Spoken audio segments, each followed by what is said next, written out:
마음고생을 해서 오락가락 들쑥날쑥하는 몸과 마음 못 달래고 한동안 알았더랬습니다. 옛일이 문득 떠오른다 치면 부하가 치밀어 잠을 못 이룬 적도 있을 정도였지만 제 인생에 감사한 어떤 분 덕분으로 긴 터널을 빠져나와 뒤돌아보는 마음으로 풀 테니 편안히 들어주세요. 제 나이 20에 남편을 처음 봤습니다. 농촌에 봉사하러 온 대학생이었는데 청년들을 지휘하는 것이 남편인 걸 알았을 때는 멋져 보였죠. 그때부터 21 시골 처녀는 세 식구 먹을 목 잘 삶아내던 감자와 옥수수를 조절 못하고 무쇠솥 한가득 삶아 어머니께 혼나는 일이 잦아졌습니다. 아유, 이거사. 대체 어디다 이렇게 먹을 걸 퍼나르는 거야? 아유, 딸 자식 키워봤자 소용없다더니만 양식을 거덜내네, 거덜내.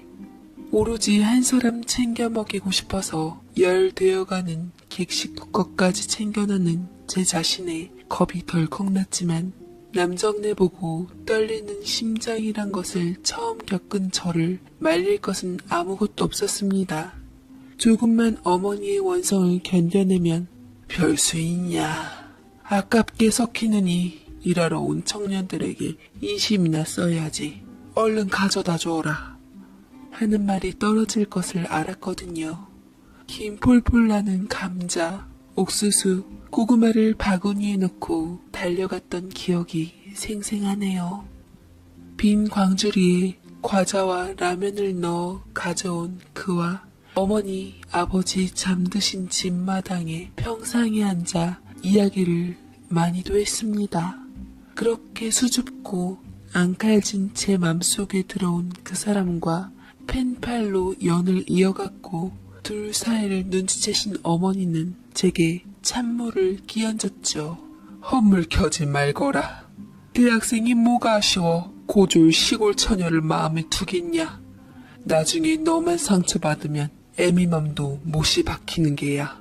뭐든지 끼리끼리가 좋다는 말이 괜한 것이 아니다. 우리 수준에 맞는 사람 만나 결혼해 행복해 살거라. 라고 하셨지만 그는 서울에서 저희 동네까지 추운 겨울에 혼자 저를 만나러 저희 마을까지 찾아들었습니다. 마을 회관에서 겨울이라 한가한 할머니, 할아버지들과 말벗하고 밤에 호호 뜨거운 입바람 불어가며 눈을 피해 데이트하던 그는 다음해 여름 직장인이 되어 저에게 청혼을 했고 저는 나름 출세해서 예비 시댁에게 인사를 드리러 올라가게 되었습니다. 남편은 시어머니 판박이었습니다. 생김도 성격까지도요. 일생 여자 손이나 잡아볼까 싶어 걱정하던 녀석이 데려온 여자를 내가 무슨 수로 반대하겠냐. 다 하늘의 뜻이지. 너희 좋으면 그뿐이다 아가.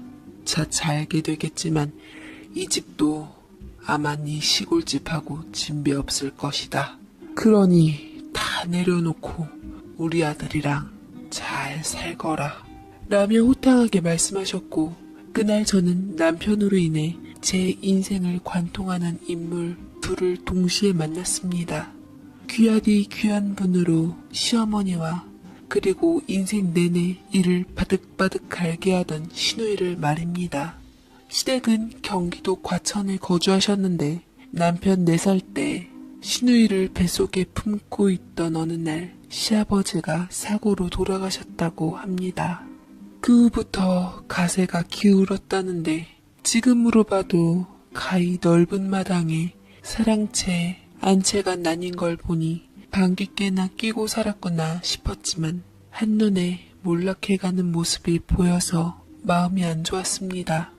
나직하고 신뢰감 있던 어머니 옆엔 저와 동갑이라는 유복자로 지 여대생이었던 시누이가 쉴 새 없이 저를 위아래로 치켜뜨고 내려보며 바라보고 있었습니다. 집에서도 공주님처럼 하얀색 레이스가 하늘거리던 원피스를 입었던 모습이 아직도 선합니다.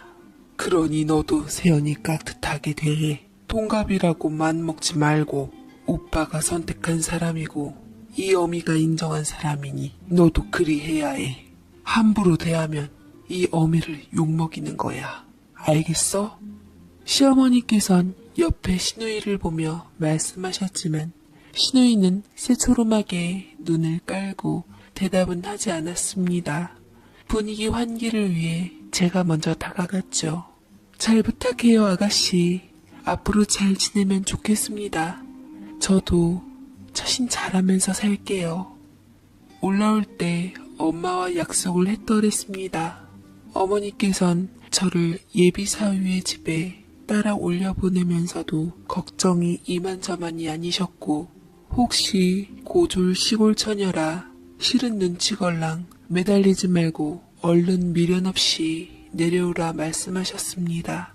수준에 맞는 사람 만나지 왜 하필 위쪽 사는 대학 나온 남자냐며 흠 잡을 것이 하나 둘이겠냐셨죠. 저희 부모님은 주제 파악 확실하신 분이셨습니다. 허나 다음날 시댁에 관한 얘기를 가감없이 하며 어머니께 소식을 들려드리니 예상외로 기뻐하셨습니다. 아이고, 네 복이다, 네 복이야.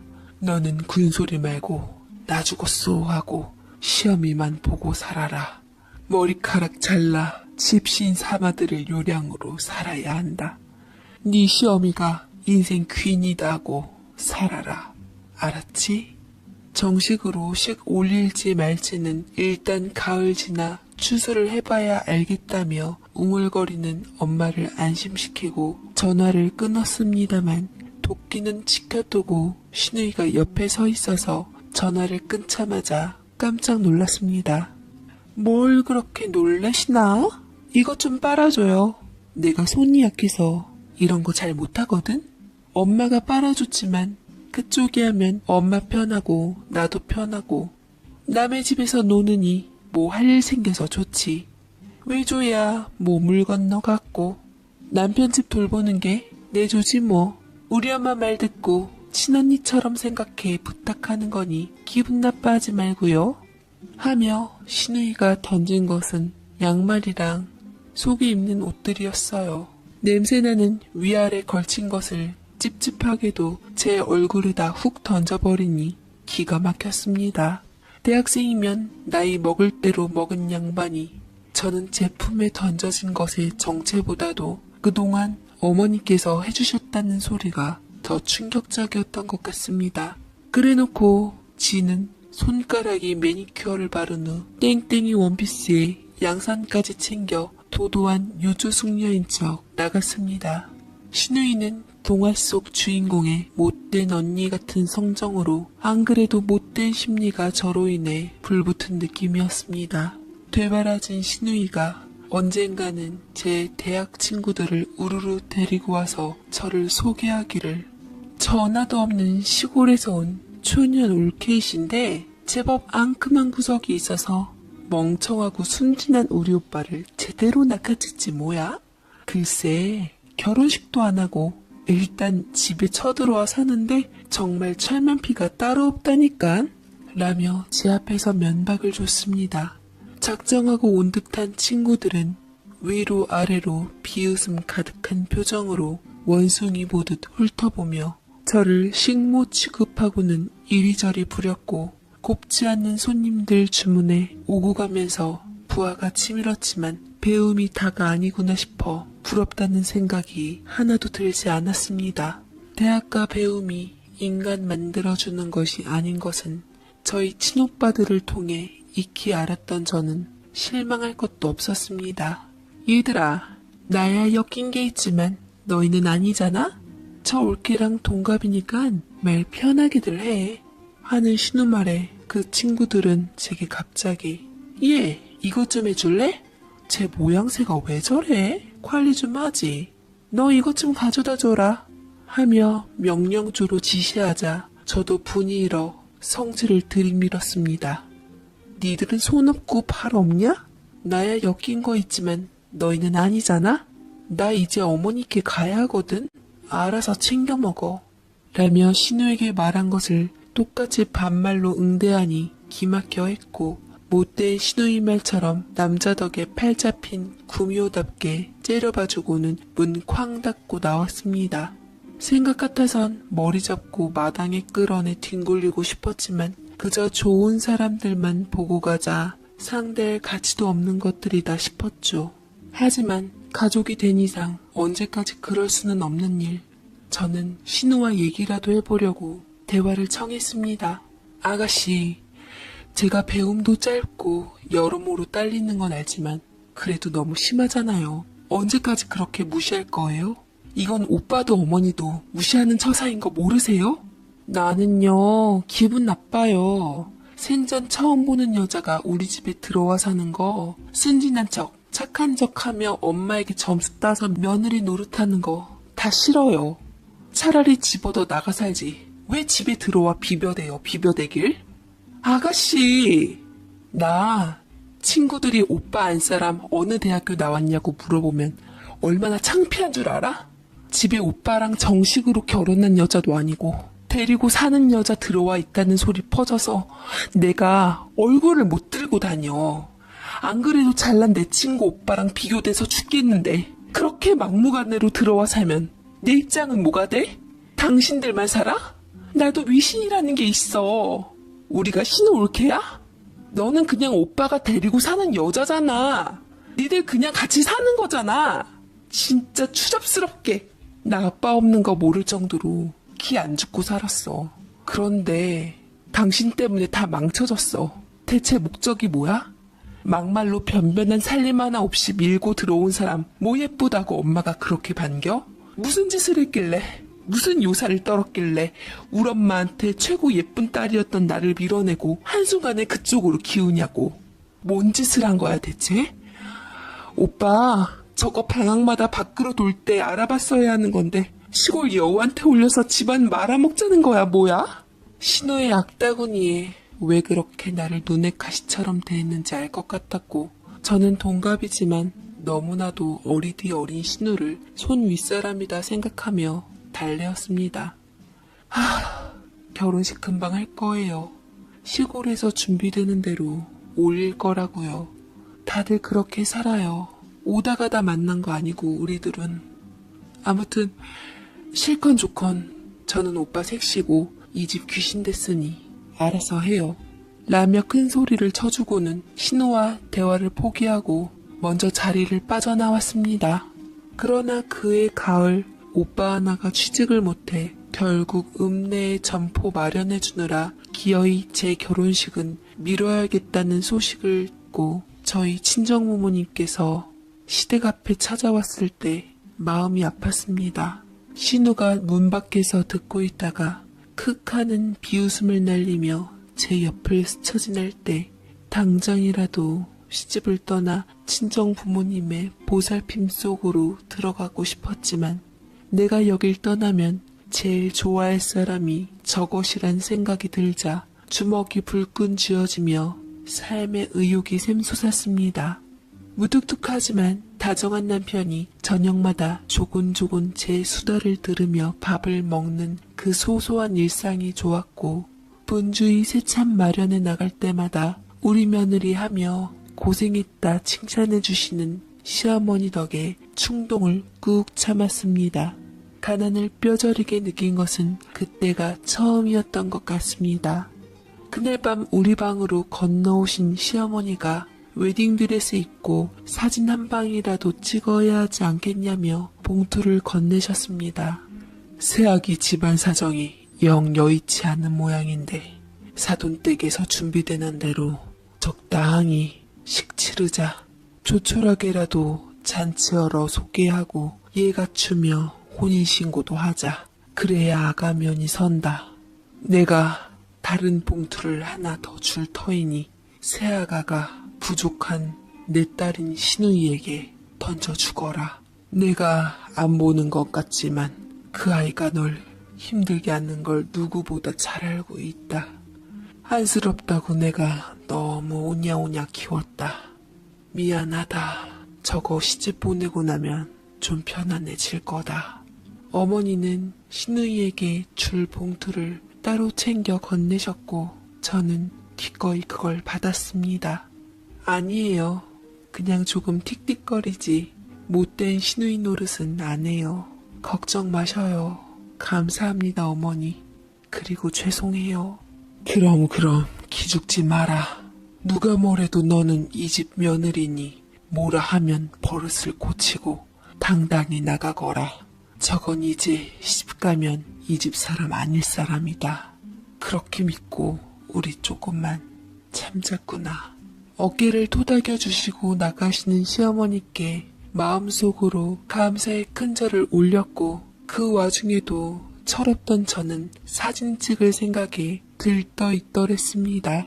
친정에서는 이후로 결혼식은 언급도 없고 시어머니의 배려를 전해 듣고도 감사하구나가 끝인 친정에 정이 떨어졌습니다. 졸업 후 낮에는 뒹굴거리며 저에게 갖은 수발을 들게 하던 시누이는 밤마다 나돌아다니더니 남자 하나를 데려와 결혼하겠다고 성화였습니다.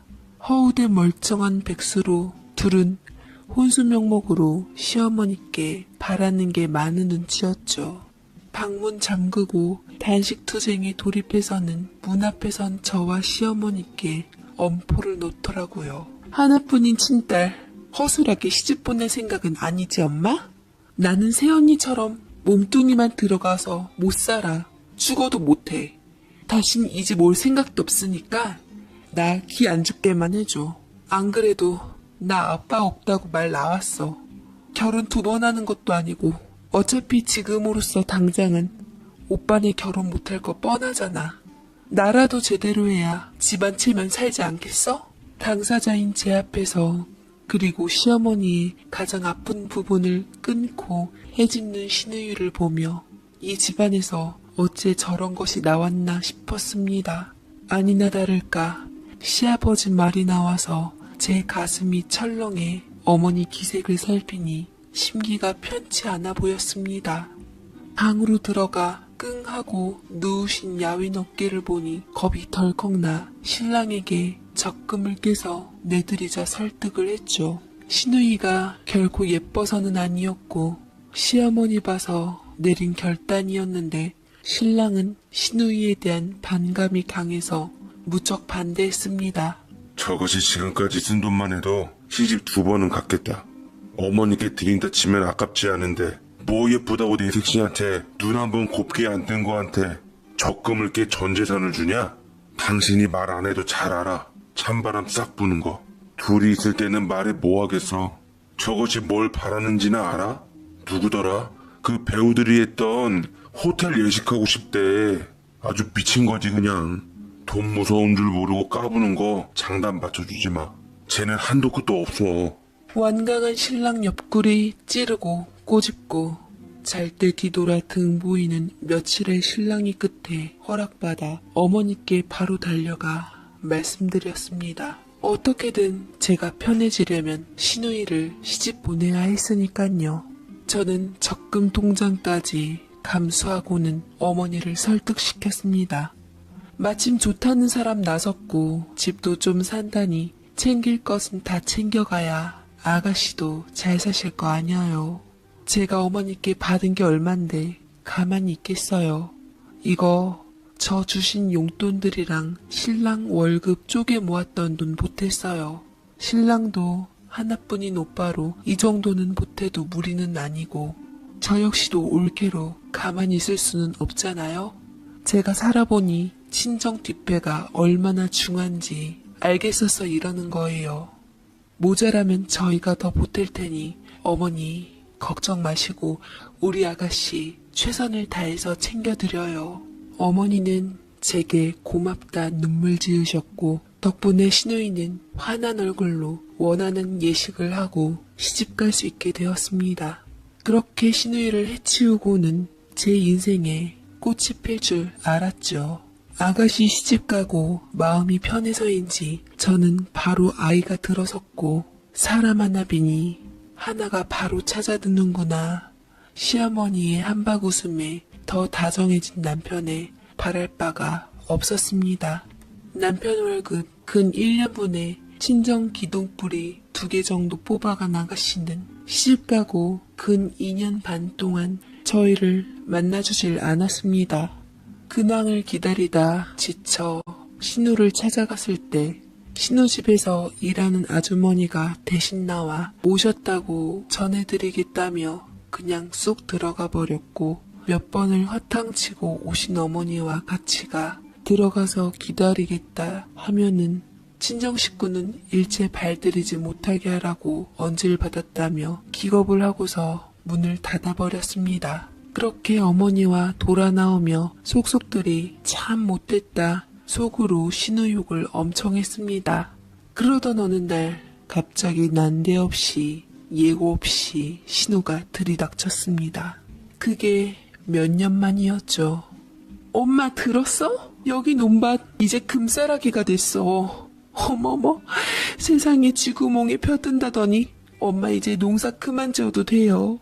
소작 붙인 우리 땅들 이제 평당 집 한 채 값이야. 우리 부자야 부자. 아, 진작 들어섰으면 좀 좋아. 내가 얼마나 마음을 졸였는지. 엄마 그동안 고생 많았어요. 아가씨는 당시 만삭 임산부였는데 어머니는 그 모습에 충격받으신 듯 배를 한참 바라보셨습니다.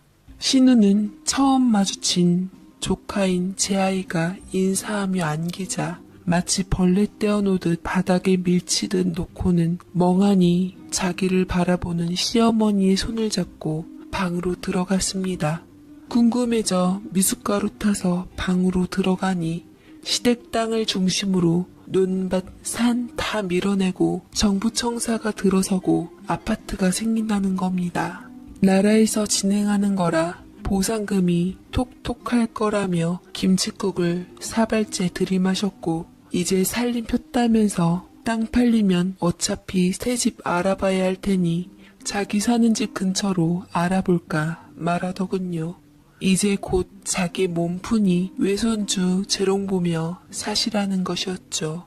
신우는 제가 타온 미숫가루를 보며 촌스럽게 커피도 아니고 미숫가루를 들이미냐고 제게 한 소리 하고는 다시 오겠다며 금방 돌아갔습니다. 몇 년 만에 신우를 만나는 것이었지만 정말 사람 안 변하더군요. 어디서 들었는지 모르겠는 소리를 듣고 온 신우와 동시에 생전 전화 한 통 없던 남편 친가 사람들이 저희 어머니를 찾으며 안 하던 안부 전화에 선물을 바리바리 싸들고 찾아오기 시작하니 무슨 일이 있긴 있구나 싶었습니다. 하나같이 좋은 일이 생기니 돌아가신 시아버지가 생각나더라며 생존하셨으면 이 경사에 맨입으로 입 씻을 뿐이 아닐 텐데 하며 뭔가를 계속 바라더군요. 뉴스를 통해 헛소문이 아닌 걸 알고는 저희 세 식구는 심란해졌습니다. 어머니는 시아버지의 전부였던 이 땅에서 밀려나는 것이 못내 서운한 것에 겹쳐 바로 얼마 전까지 신우집 일하는 아주머니에게 문전박대 당한 기억이 생생한데 한순간 낯색 바꾼 신우에 대한 충격이 크셨습니다. 단식 투쟁으로 얻어낸 기둥 뽑아 마련해준 호화로운 혼수와 호텔 결혼식 그날 이후로 근 몇 년 만에 보는 만삭의 모습에서 시어머니는 당신 딸에게 난생 처음 낯설음을 느끼셨답니다. 이제 며느리 집에 재산 빼돌려지는 것은 시간 문제라 이간질하며 신우이는 어머니를 자기가 모시겠다고 속삭였다 하는데 부푼 배를 쓰다듬는 모습을 보고도 어머니께선 애틋한 마음이 하나도 들지 않으셨답니다. 시집가면 철드나 했지만 영영 더 멀어진 느낌이 드신 것이죠. 어머니 입이 타들어가듯 발음이 자꾸 뭉개지며 혀가 굳은 듯해 제가 얼른 물을 떠다 드렸습니다. 어머니가 물을 벌컥벌컥 마시고는 제게 어렵사리 말을 하시더군요. 아가, 내가 네 시아버지 갑작스럽게 보내고 한동안 알아 누웠단다. 당신 네 남편은 아직 어리지. 뱃속엔 네 신우 품고 있지. 남편간이 아이들 고모며 작은 집에서 도움은커녕 부족은 빼돌리더라. 이 내 눈으로 그걸 봤어. 사람이 무섭더구나. 제 핏줄 보내고도 어린 조카 둘 있는 집 돈 빼돌리는 사람들이. 그러고도 안 그런 척 아이고 언니, 아이고 형수님 하며 내 앞에선 통곡하며 울어댔지. 발이 나고 집에 오자마자 내 앞에 양반다리하고 앉아 남편이 가진 재산 내가 채취하면 남의 살림 될 거 아니냐며 본색을 드러내더구나. 일생 그럴 일 없다 해도 저 사람들은 여기 김씨네 대대로 내려온 땅 남에게 못 맡긴다 내놓으라 성하였다. 그래, 큼지막한 땅 저들에게 던져줬다. 우릴 내버려두라고. 인간 같지도 않는 것들에게서 내 새끼 지키려고 아까운 줄 모르고 그랬다. 변변찮은 어미 만나 내 새끼가 이리 고생을 하는구나. 짠한 마음에 내 저걸 그저 오냐오냐 해달라는 대로 다해 키웠다. 그렇게 키운 딸이 저들과 한통 속인 짓을 하니 내 괘씸해서 속이 타들어가는구나. 가슴을 쥐어뜯으며 울부짖으시는 어머니를 달래고 어머니 잘못 아니라고 본성이 그런 것을 어떻게 하겠냐며 같이 붙들고 울다 잠들었던 것 같습니다. 그러다 일이 터지고 말았습니다. 그간 마음고생이 힘드셨던지 그날도 지쳐 주무시는 어머니를 바로 뉘어드리고 나왔는데 다음날 어머니가 기척이 없으셨던 거였죠. 놀란 마음에 어머니를 깨우니 반신불수에 실어증에 치매기까지 한꺼번에 보이며 딴 사람이 되어 계셨습니다. 남편이 어머니 들쳐업고 병원에 갔다가 그냥 집으로 모셔올 수밖에 없었는데 신우가 어머니를 보더니 악을 쓰며 제게 달려들었습니다. 무슨 짓을 한 거야 너희들? 엄마 어쩌려고 했지. 땅 팔리고 뭐 들어선다니까. 이제야 본색 드러낸 거야? 네, 그럴 줄 알았어. 그래, 오래 참았다. 오래 참았어. 라고 제 귀싸대기 뺨을 내리치는데 순간 머릿속에 백지처럼 되어지면서 이게 뭔가 싶더군요.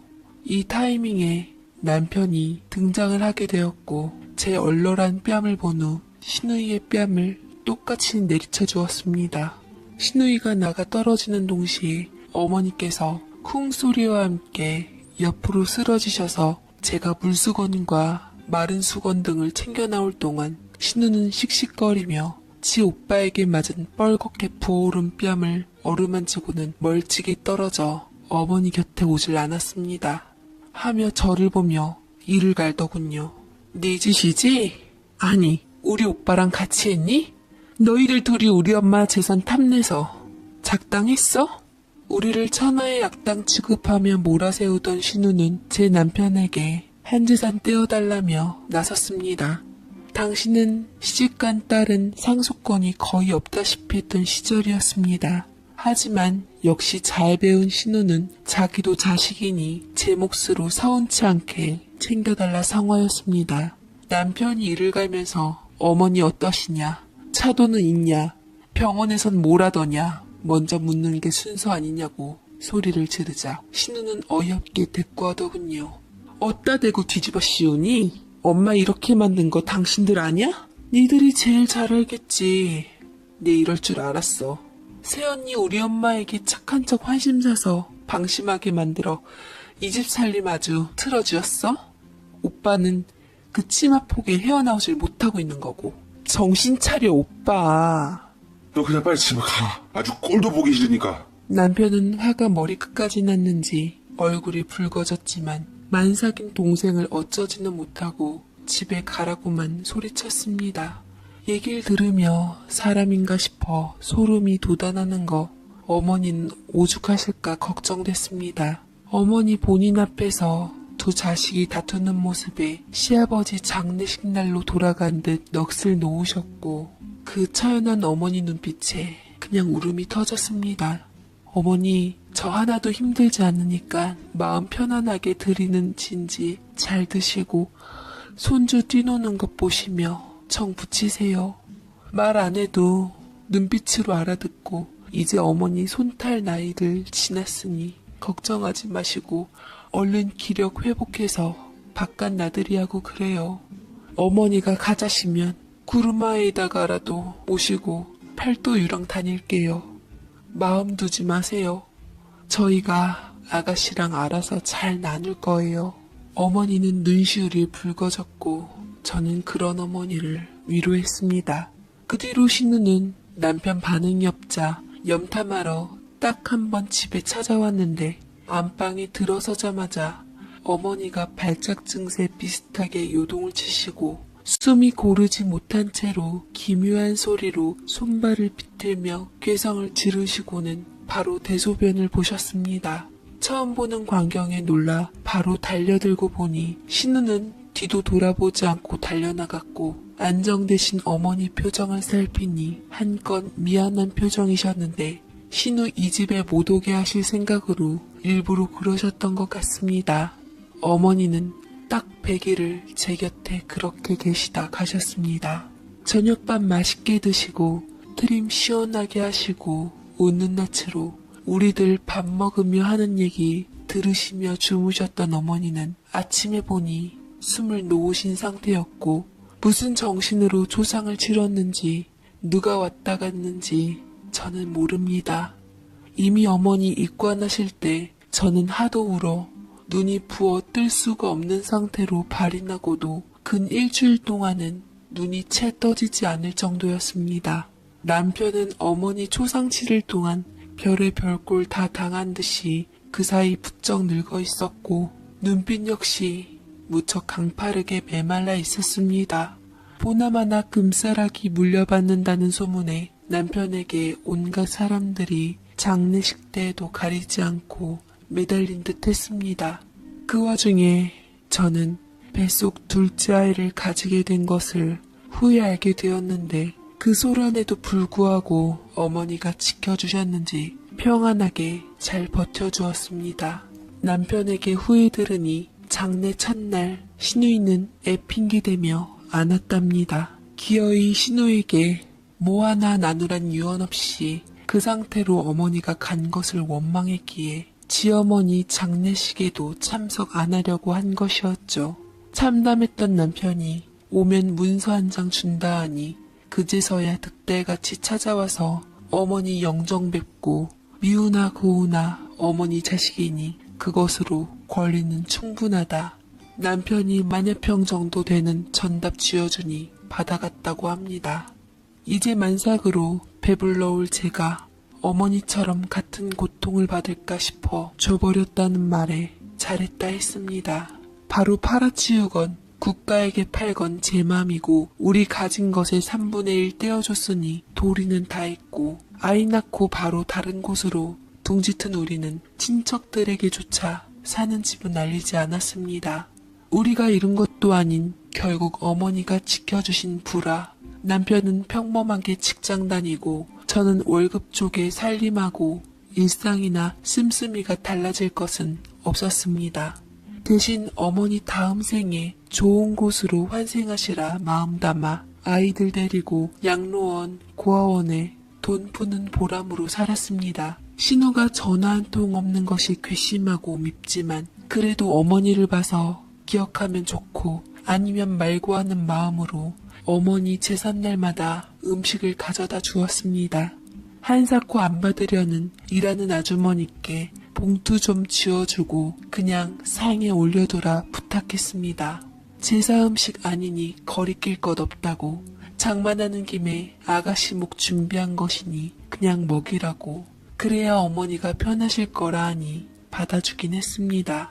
안 입고 온 마음이 안 든 것은 아니었지만 미우나 고우나 어머니 자식의 남편 피부친이 인간된 도리는 하자 싶었습니다. 시간이 흘러 어느 날 밤이 또 찾아왔습니다. 어머니 가시고 7년쯤 지나 꿈으로 처음으로 어머니를 뵈었습니다. 그렇게 봉사 다니며 마음속으로 찾고 부르짖어도 안 나타나시던 어머니. 그런데 제가 부르자 뒤돌아보시는 표정이 마치 악귀처럼 무서웠습니다. 어머니는 다짜고짜 제 뺨을 후려 갈기시곤 머리채를 쥐어잡으셨는데 꿈인데도 얼얼하니 아팠습니다. 뺨이 아픈 것인지 마음이 아픈 것인지 잘 모르겠지만 연신 죄송하다 말씀드리며 어머니가 이끄시는 대로 기어이 따라갔습니다. 제가 잘 못 모셔 임종도 못 지킨 어머니 이렇게 혼이 나니 차라리 마음이 편했습니다. 무릎으로 돌이 박히고 머리가 뽑혀나가는 듯 아팠지만 전혀 무섭지는 않았고 이끄시는 대로 따라가니 어머니의 무덤이었습니다. 쩍하고 두 동강으로 갈라져 연기가 나고 있는 무덤 속으로 있는 힘껏 검붉게 환한 얼굴의 어머니가 저를 집어 던지셨는데 물컹하고 뭔가가 짚여서 보니 파리하게 안색이 좋지 않는 신우였습니다. 저는 신우를 보자마자 어머니를 볼 때와는 다른 두려움이 덜컥 느껴졌습니다. 제가 깜짝 놀라 어머니를 바라보자 아까와는 다르게 소리 없이 두 눈에서 폭포수 같은 눈물을 흘리고 계셨습니다. 이게 무슨 일이냐고 물으며 달려나가는데 순간 머리가 쩌렁쩌렁 울릴 정도로 이명이 강하게 제 양쪽 귀와 미간 사이를 울렸고 저는 그대로 튕겨 일어났습니다. 시계를 보니 12시 조금 지난 시각 생각할 겨를도 없이 남편을 깨워 옷을 챙겨 입었습니다. 불안함에 당장이라도 신우를 봐야만 했었어요. 일어나요. 일어나봐요. 아가씨한테 무슨 일 생겼나봐요. 이 시간에 무슨 일인데 그래 대체. 나도 모르겠어요. 그냥 한번 들여다봐야 될 것 같아. 군소리 말고 얼른 옷 입어요. 뭐하러 어머니 재산을 들여다보지도 않고 전화 한 통 없는 싸가지 없는 그걸 왜 찾아? 그러지 말고 얼른 옷 입어요. 아무래도 아가씨가 불안하단 말이에요. 차에 타자마자 남편에게 꿈 이야기를 하니 남편은 나름 심각해져서는 말없이 운전을 했습니다. 평상시는 짓떨며 사람 취급 안 해도 핏줄은 핏줄인 게죠. 갑자기 꿈에 어머니가 그런 모습으로 나타나신 이유, 아가씨가 뜬금없이 그런 모습으로 나온 이유가 있을 것이다 싶었습니다. 어차피 무식한 올케 취급받는 거 체면 생각할 것도 없었습니다. 초인종을 수십 번 누르자 일하는 아주머니가 나오셨는데 문 열어달라니 자기 잘린다며 문을 열어주지 않았습니다. 발을 동동거리다가 아가씨에게 가보라고 잘 있나 숨쉬나 확인만 해달라고 사정사정했습니다. 그리고 1분도 채 안 되어 사색이 된 아주머니가 뛰쳐나와 들어가니 신우가 정신을 잃고 누워 있었습니다. 그 길로 차에 실어 병원 응급실로 달렸습니다. 느낌이 뭔가 쎄했는데 신우 남편이 집에 없는 것이 이상했습니다. 위세척을 하고 의식을 차린 신우는 우리에게 악을 써대며 막말을 해댔습니다. 뭐야, 너희들 나 감시했니? 어떻게 온 거야? 왜 너희들이 여기 있어? 왜 살렸어? 왜 살려냈어? 그냥 죽게 내버려두지. 왜 이 꼴을 당하게 해? 그 입 좀 다물어. 감시는 무슨 감시? 너 같은 거 죽든 말든 관심 없어. 내가 너 살리고 싶어서 그런 줄 알아? 등신 같은 게 아주 꼴 좋다. 잘났다고 엄마도 내치고 오빠도 내치고 살더니 꼴 좋다고 이거 사. 참 좋아. 아니 아무리 못됐다 해도 어떻게 이런 짓을 해? 너 대체 무슨 일이나 있었는지 드러나 보자. 어디 아파? 죽을 병이라도 걸렸어?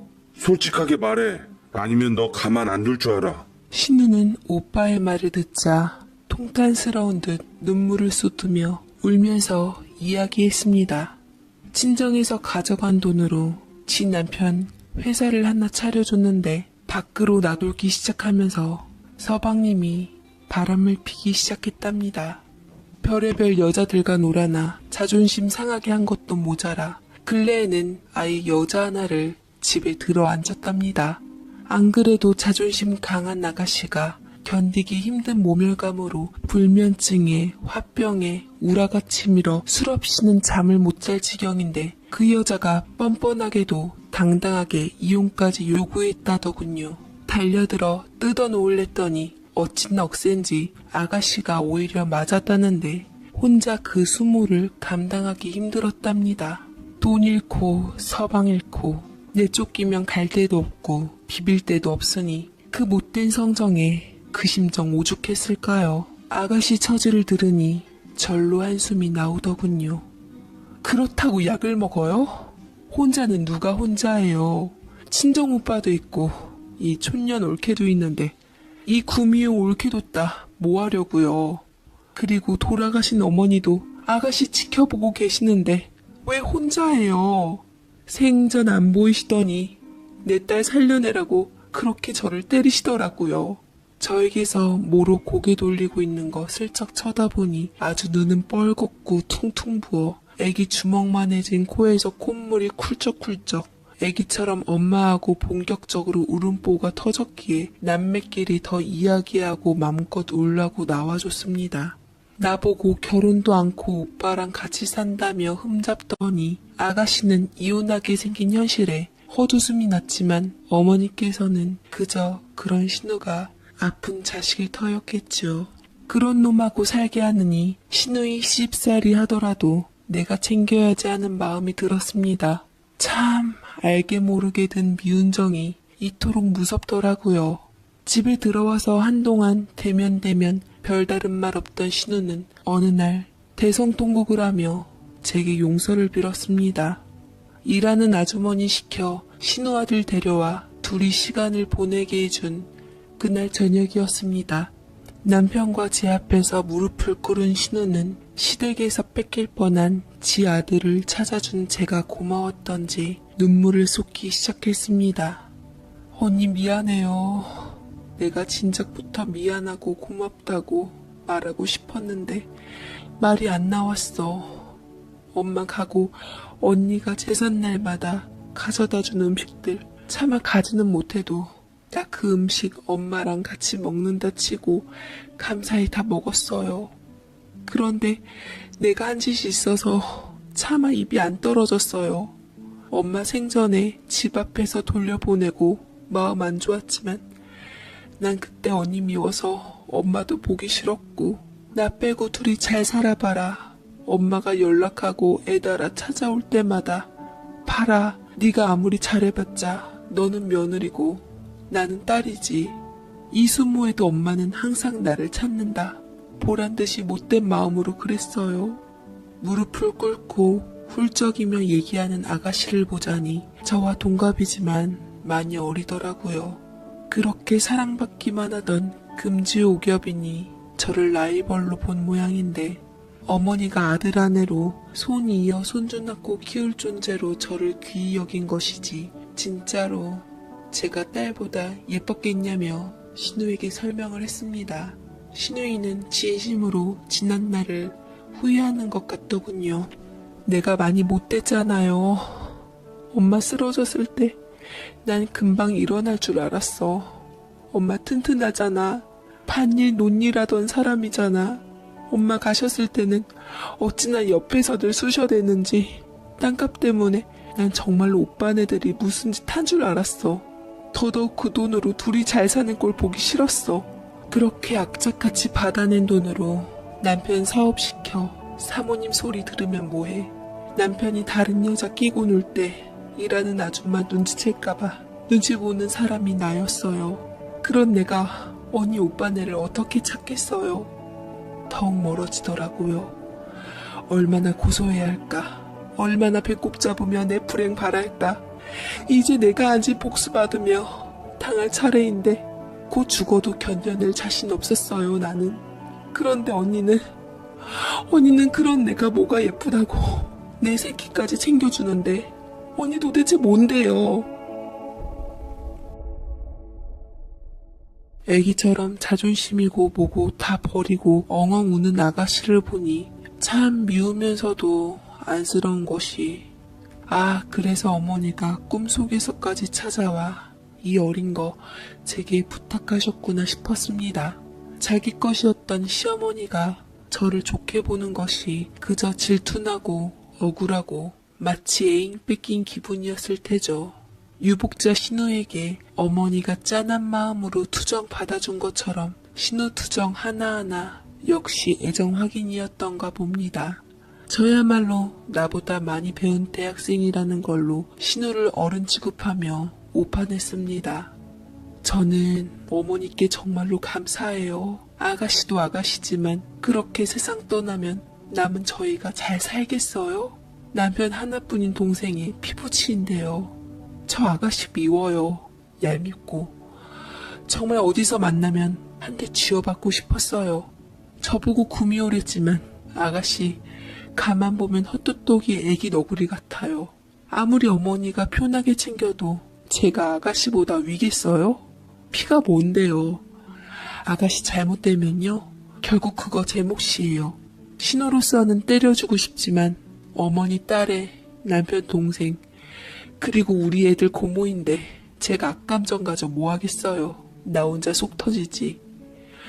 언젠가 우리 죽기 전에는 화해하고 얼굴 볼 일 있겠지 싶었지만 이런 식으로는 싫네요, 아가씨. 다시는 못난 모습 보이지 마요. 차라리 예전처럼 싸가지 없게 굴어요. 내 받아줄 테니. 하지만 목숨 가지고 그러는 거 아니에요.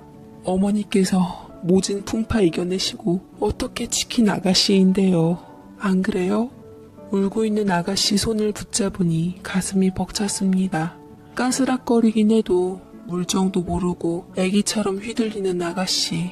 나름 생각도 많으니 조금만 길 터주면 현명하게 살 수 있겠다 싶어 마음이 편했습니다. 내일 당장 어머니 찾아봬요.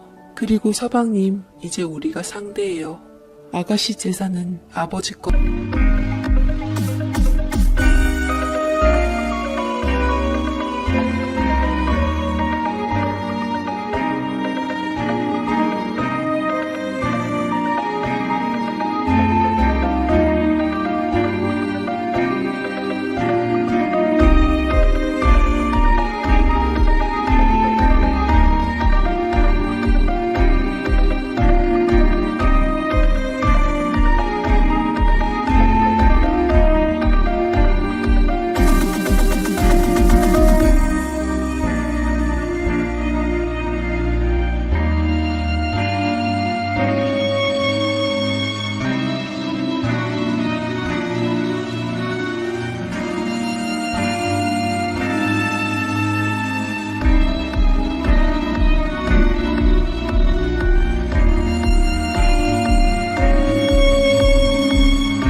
시고 어머니가 지켜낸 아가씨 거예요. 그 돈으로 감히 우리 아가씨를 상처 줘요? 이혼해서 조카도 어떻게든 데려올 방법 찾아봐요. 변호사 선임해서 방법 강구해요. 든든한 오빠 있고 하늘에서 어머니가 지켜보고 계시는데 뭐가 두려워요. 그리고 저도 있잖아요. 어머니 무덤에서 팔딱팔딱 뒹굴며 우는 아가씨를 보며 꿈속에서 본 섬뜩한 모습이 아니라 얼마나 다행인지 가슴을 쓸어내렸습니다. 제 역할 해낸 것 같았고 이날을 위해 어머니가 저를 들였나 싶기도 했습니다. 서방님이야 뭐 남편과 함께 아가씨가 이혼 서류 딱 던지니 사색이 되어 죽어도 이혼 못한다 매달리고 의지할 친정 없다고 마음대로 한 모양인데 정관예우 판사 출신 변호사 딱 붙여 이혼시키겠다 하니 그날로 사돈들이 들이닥쳐 우리 보는 앞에서 자기 아들 쥐어 패고 난리가 났었습니다. 못난 마음으로 친정 밀어내더니 아가씨도 이 사람들한테 은근히 눈치 받았던 모양인데 이젠 어림도 없죠. 신우는 그 자존심에 이혼녀는 엄두도 못 내는 사람이라 애 좀 태우다 집으로 들어갔고 사람 금방 변하는 것 아니라고 드문드문 서방님이 낌새가 보이면 바로 남편이 출동했습니다. 저는 본인 아들 빨래도 제대로 안 빨아봤다는 신우를 봉사 다닐 때 데리고 다니며 양로원, 고아원 빨래시키며 나름 복수하는데 똑똑한 사람이지만 이것만은 도저히 안 늘어서 요즘은 그냥 돈으로 퉁칩니다. 지금도 가끔씩 뾰족한 말 하지만 말없이 물끄러미 바라보면 신우는 언니는 어쩜 점점 엄마 닮아가오? 미안해요. 내가 또 병 도졌나봐. 하면서 바로 시무룩합니다. 눈물의 사제 이후로 아들 둘에 동갑내기 딸 같은 신우는 50대 같은데 저는 제 나이로 봅니다. 오늘도 제 아들이 자기보다 제가 더 좋다고 하더라며 입 삐죽해서 전화 왔는데 질투 많은 신우 덕에 마음 많은 청춘같이 삽니다. 가족이 대체 뭔지 언제 미웠나 싶게 이젠 미주알 고주알 일러바치며 웃고 사는 게 꿈만 같고 핏줄이 뭔지 저처럼 피로 이어지지 않았지만 그 집에 들어가 살며 녹아든다는 게 뭔지 싶습니다. 이제 저 죽어서 눈 감으면 지난 꿈과는 달리 어머니가 활짝 웃으며 반겨주실 것 같습니다. 그렇게 웃으며 어머니 뵐 수 있게 지난 생각 다 잊고 어머니 딸내미, 남편 동생, 우리 애들 고모, 그리고 이젠 제 하나뿐인 귀한 시누이가 된 한때 왼수와 토닥거리며 삽니다. 저처럼 속 썩는 분들께 한편으로 마음 탁 놓고 한손 펼치는 이야기가 되었으면 좋겠네요. 그렇게 인간 말종인가 싶은 사람도 언젠가는 철듭디다. 가족이라는 것, 그게 또 용서가 되고 용서해줄 수밖에 없겠더라고요. 들어주셔서 감사합니다.